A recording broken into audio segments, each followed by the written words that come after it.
Assalamualaikum warahmatullahi wabarakatuh. Waalaikumsalam warahmatullahi wabarakatuh. Alhamdulillah. Alhamdulillahilladzi nahmaduhu wa nasta'inu wa nastaghfiruh.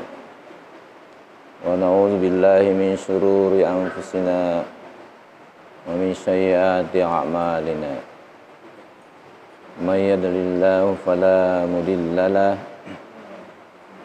wa may yudlil fala hadiya lahu. Asyhadu an la ilaha illallah wahdahu la syarika lah wa asyhadu anna Muhammadan abduhu wa rasuluh. Alhamdulillah, sidang jamaah subuh yang kami hormati, yang kami muliakan, pada subuh kali ini kita telah melaksanakan salat subuh secara berjamaah. Mudah-mudahan amal ibadah kita semua ini insya Allah akan berlipat ganda diterima oleh Allah Subhanahu wa Ta'ala. Salam dan selawat atas junjungan Nabiullah Muhammad sallallahu alaihi wasallam, kepada keluarganya dan sahabatnya, dan teristimewa kepada kita yang sampai saat ini telah menjalankan syariat yang telah ditinggalkan oleh beliau, yang telah kita ikuti sesuai dengan petunjuk Rasulullah sallallahu alaihi wasallam. Kaum muslimin, sidang jamaah subuh yang kami muliakan, ini pada kesempatan ini saya tiba-tiba disampaikan untuk membawakan materi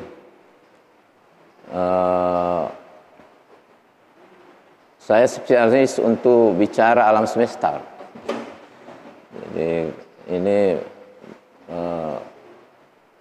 semacam spesialisasi bidang ilmu.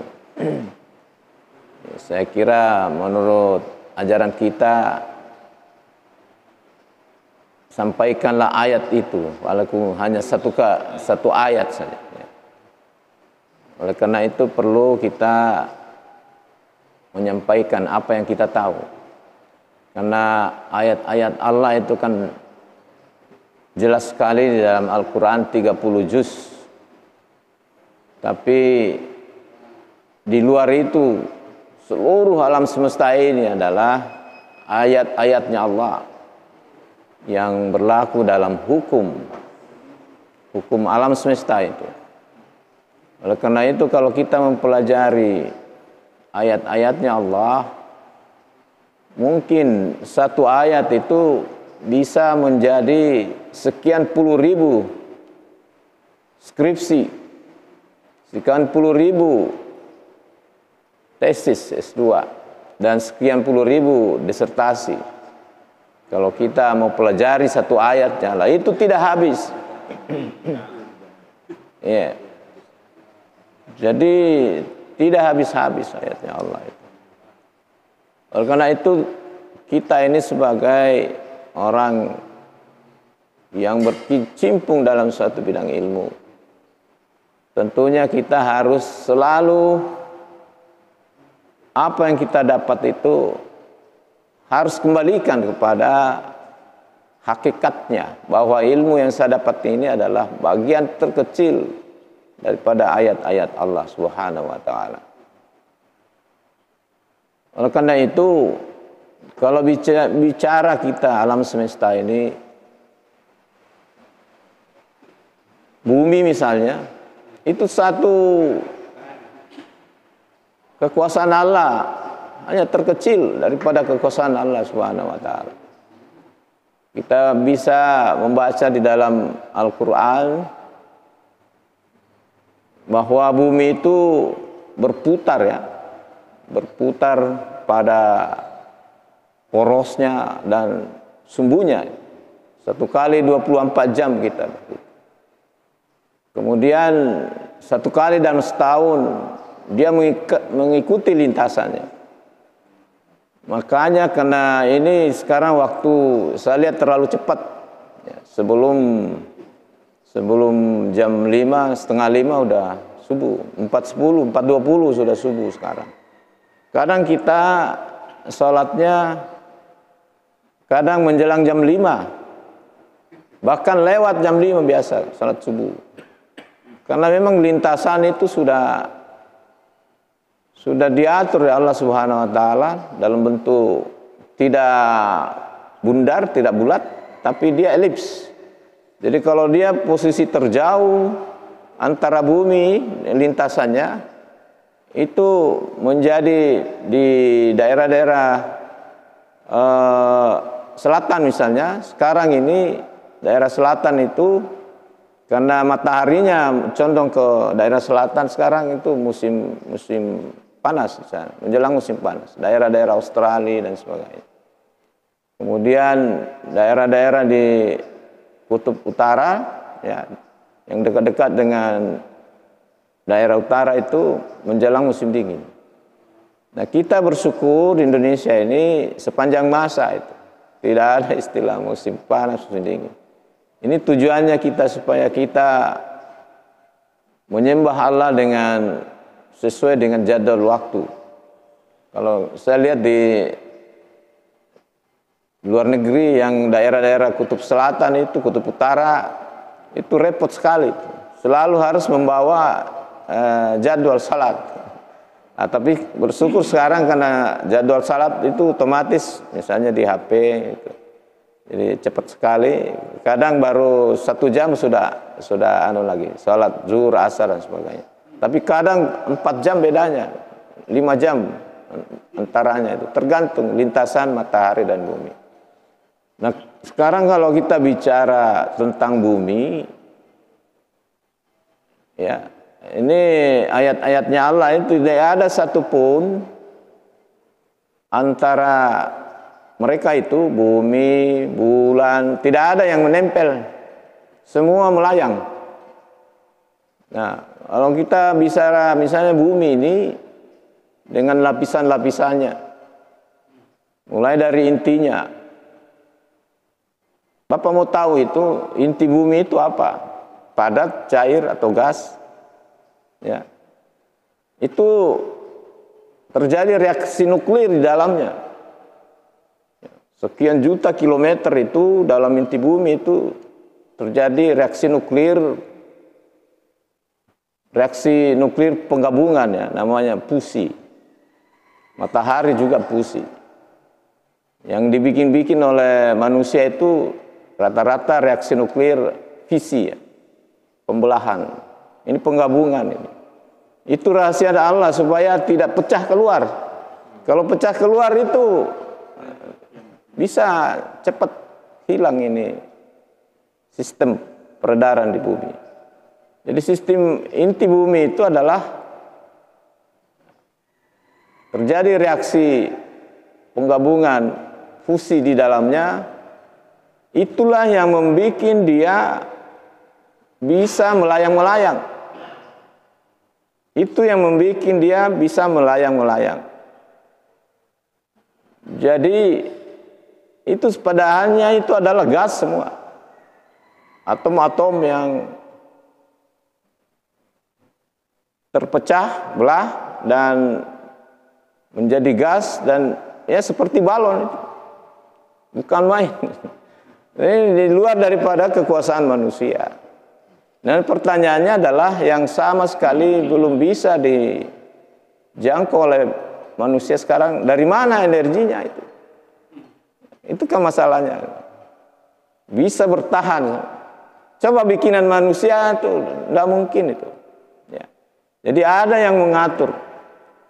Oleh karena itu kaum orientalis sebenarnya tahu juga bahwa Allah itu ada, cuma karena mungkin pengaruh setan yang sangat berat sehingga lebih kuat lebih kuat pikiran yang salahnya dibanding dengan yang benar. Tapi orang-orang komunis itu kalau Misalnya dalam kondisi tertentu kita kasih kaget, langsung dia ingat Tuhan itu. Tapi kalau kenyataan hariannya itu dia tidak bertuhan. Tapi kalau kondisi sulit langsung ya, hati kecilnya mengatakan ya, ada Tuhan, bantu saya nanti. Itu kondisi seperti itu. Jadi sebenarnya kalau kita pelajari alam semesta ini, mulai dari inti bumi itu, dia bisa melayang-melayang, dia berputar siang dan malam itu ya. Kita ini kan berputar siang dan malam dan seterusnya. Jadi kepala kita itu mutar terus sebenarnya. Jadi tawaf juga sebenarnya. Jadi itu sebabnya karena ini reaksi penggabungan nuklir, dia menggabungan energi di dalamnya, dia terkungkung, jadi tidak keluar.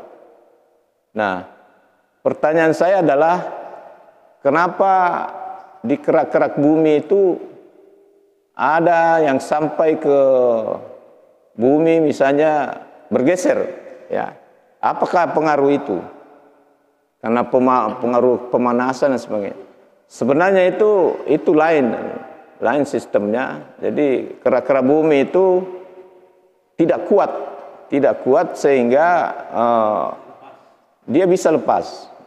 Kalau kita melihat misalnya Indonesia ini bagian daripada daerah cincin api sebenarnya. Ya, daerah cincin api itu bisa bergeser, ya, bergeser. Jadi rawan sekali negeri kita sebenarnya kerak-kerak buminya itu bisa bergeser. Oleh karena itu di daerah-daerah tertentu kalau ada pergeserannya misalnya lempengannya itu mengarah ke bawah, tiba-tiba dari gunung bisa jadi laut jadi. Tapi itu dalam proses jutaan tahun. Kalau kita lihat misalnya daerah-daerah Toraja itu, ya, daerah Nrekang itu, kalau kita lihat itu adalah dulu pernah jadi laut, Iya, ada kita ambil struktur tanahnya, batu-batuannya, pernah jadi laut. Ya, itu mungkin pergeseran lempengan dia jadi naik. Seperti itu. Ini semua ilmunya Allah yang kita bisa pelajari. Oleh karena itulah sebabnya ilmu-ilmu itu dibagi-bagi. Karena kalau kita tidak membagi-bagi ilmu itu repot juga. Tidak mungkin ditahu semua. Ya mungkin hanya ditahu sebagian tertentu, tapi tidak mungkin semuanya kita bisa tahu. Ada ilmu geologi, ada ilmu geologi sendiri itu bisa dibagi-bagi lagi. Di dalamnya ada pertambangan, ya. Untuk mengolah energi buminya sendiri itu ada sendiri. Ini pembagian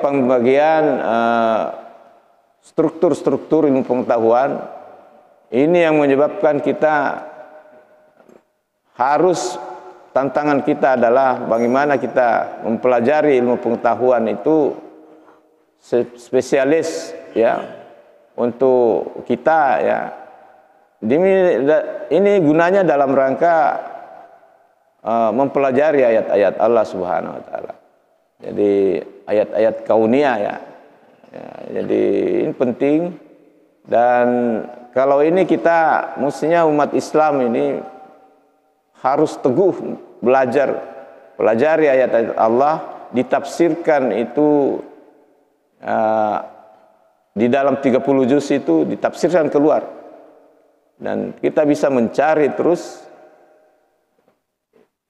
bagaimana asbabul nuzulnya dan sebagainya, dan kita aplikasikan untuk bidang kita masing-masing. Saya kira ini sebagai pengantar saya, mudah-mudahan ada manfaatnya.